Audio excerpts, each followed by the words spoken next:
एक महीने में पता नहीं कितनी मरतबा लोगों की शिकायत मिलती है कि जी हमारा बच्चा नाफरमान हो गया, हमने उसको आला तालीम के लिए मगरबी यूनिवर्सिटियों में भेजा था, लेकिन अब वो हमारी बात ही नहीं मानता। तो अकबर इलाहाबादी ने तो मरहूम ने उस जमाने में कह दिया था कि हम ऐसी सब किताबें काबिल ज़ब्ती समझते हैं, हम ऐसी सब किताबें काबिल ज़ब्ती समझते हैं कि जिनको पढ़ के बेटे बाप को खपती समझते हैं। तो आज ये मंजर हमें नजर आ रहा है, इस पर बड़ा फख्र किया जाता है मेरा बेटा आला तालीम के लिए बड़ा जगह भेज दिया गया है, और वो तरह तरह वहां पर रहकर वहां के मुआशरे से मुतासिर होकर वो मगरबी रंग में रंग जाता है, उसको खुदा का पता नहीं, उसको रसूल का पता नहीं, और वालिदैन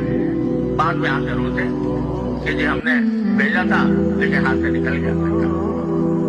तो क्यों हुआ ऐसा? इसलिए कि आपकी जिम्मेदारी थी कि अपने बच्चों की सही तालीम और तरबियत करें। माँ की आगोश सबसे पहला मदरसा होता है किसी बच्चे के लिए।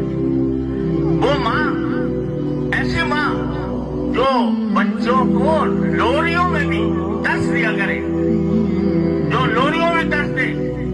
ऐसी माएँ होती थी कि जो तिलावत किए बगैर दूध नहीं पिलाया करती थी बच्चों को।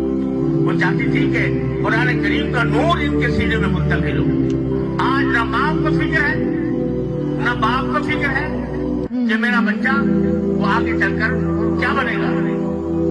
इतना तो जरूर है कि भाई थोड़ी सी उसको डिग्रियां दिलवा दी, लेकिन डिग्रियां दिलवाने के बाद बेशक वो मास्टर बन गया, वो ग्रेजुएट बन गया, वो पीएचडी हो गया, वो मास्टर कहलाने लगा, लेकिन सही इंसान भी बना कि नहीं, मुसलमान भी बना कि नहीं, ये तसव्वुर ज़हनों से ओझल होता जा रहा है।